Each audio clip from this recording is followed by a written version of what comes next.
अवधूत चिंतन श्री गुरुदेव दत्त श्री स्वामी समर्थ. नमस्कार स्वामी भक्तांनो, आजचा हा व्हिडिओ सुरू करण्यापूर्वी मी तुम्हाला एक छोटासा प्रश्न विचारू इच्छिते. कधी तुमच्या मनात असा विचार आला आहे का की मी खूप प्रयत्न करतो पण यश मिळत नाही, मी चांगलं वागतो तरी माझ्या वाट्याला अडचणीच का येतात, मी देवाची भक्ती करतो तरी मनात शांतता का नाही? जर असे प्रश्न कधी तुमच्या मनात आले असतील तर आजचा हा व्हिडिओ कुठेही स्किप न करता अगदी शेवटपर्यंत नक्की पहा. कारण आज आपण अशा एका गोष्टीबद्दल बोलणार आहोत जी बाहेर नाही तर आपल्या स्वतःच्या मनामध्ये दडलेली असते आणि अनेकदा आपल्यालाच तिची जाणीव नसते. स्वामी भक्तांनो, स्वामी महाराज नेहमी सांगतात की माणसाचा सर्वात मोठा मित्र आणि सर्वात मोठा शत्रू त्याचे स्वतःचे मन असतं.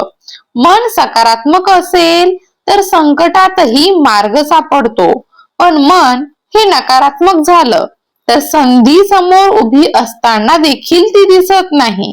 आज अनेक लोक मेहनत करतात, कष्ट करतात, प्रार्थना करतात, पण तरीही त्यांना अपेक्षित यश मिळत नाही. याचे कारण नेहमी नशीब, ग्रह किंवा परिस्थितीच असते असं नाही. अनेकदा आपल्या मनात वर्षानुवर्ष साचलेल्या नकारात्मक भावना, भीती, अपराधीपणा, राग आणि स्वतःबद्दलच्या चुकीच्या समजुती हे देखील कारण असू शकतं. लहानपणी कोणी काही बोलले असते, एखाद्या प्रसंगामुळे मन दुखावलेले असते, एखाद्या अपयशामुळे आपण स्वतःलाच कमी समजू लागतो आणि नकळत त्या भावना आपल्या मनामध्ये घर करून बसतात. काळ पुढे जातो पण त्या भावना मात्र तशाच राहतात.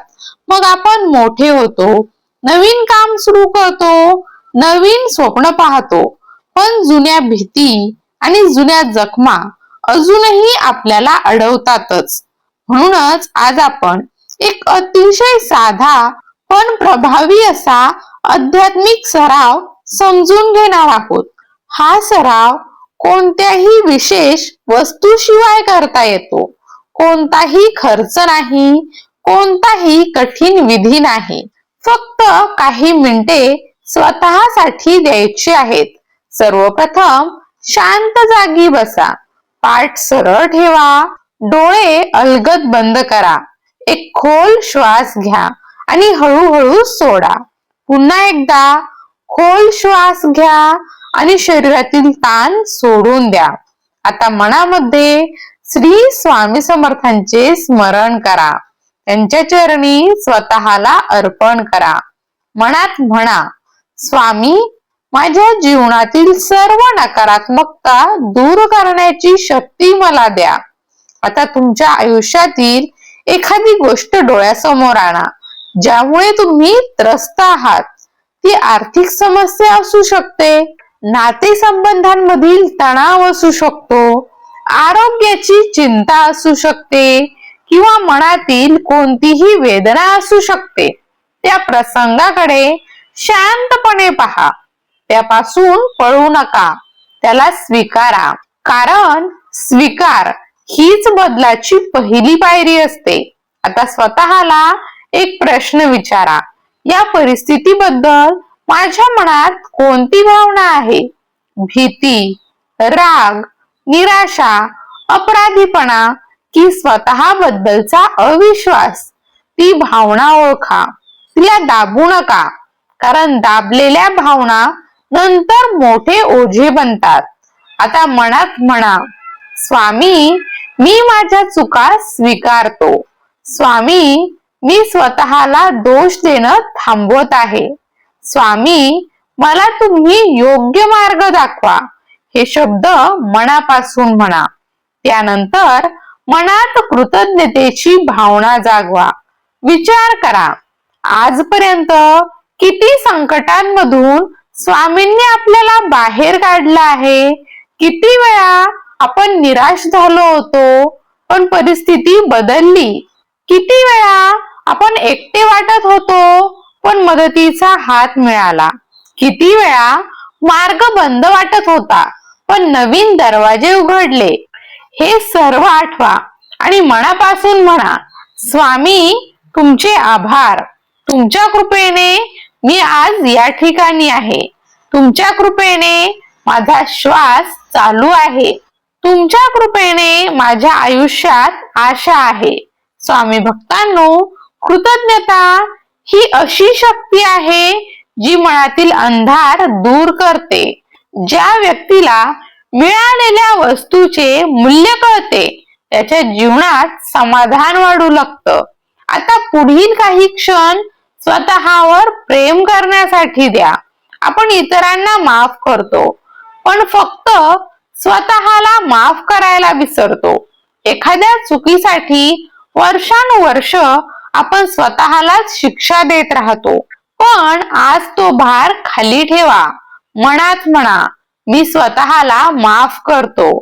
मी माझ्या भूतकाळाला सोडून देतो. मी नवीन सुरुवातीसाठी तयार आहे. मी स्वामींच्या कृपेवर विश्वास ठेवतो. हे वाक्य मनापासून पुन्हा पुन्हा म्हणा.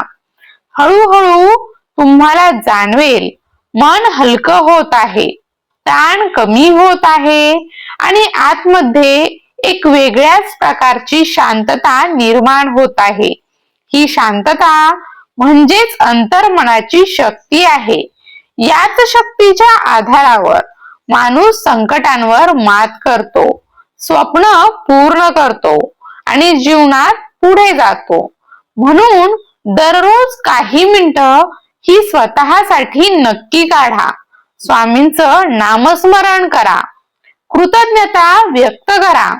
स्वतःला माफ करा आणि सकारात्मक संकल्प करा. कारण बदल हा बाहेरून सुरू होत नसतो, तो आतून सुरू होतो. मन बदलले की विचार बदलतात. विचार बदलले की कृती बदलतात आणि कृती बदलल्या की आयुष्य बदलायला सुरुवात होते. शेवटी फक्त एवढंच सांगू इच्छिते, स्वामी भक्तांनो, कोणतीही परिस्थिती ही कायमची नसते.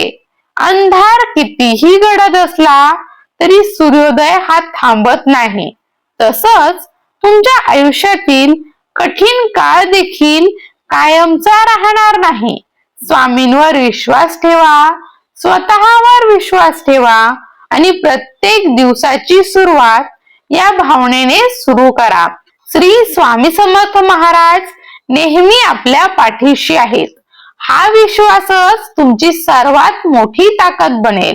जर तुम्हाला आजचा हा भक्तिमय व्हिडिओ आवडला असेल तर व्हिडिओला लाईक करा, शेअर करा आणि आपल्या श्री स्वामी समर्थ युट्यूब चॅनलला सबस्क्राईब करायला विसरू नका. भिवू नको, स्वामी सदैव पाठीशी आहेत.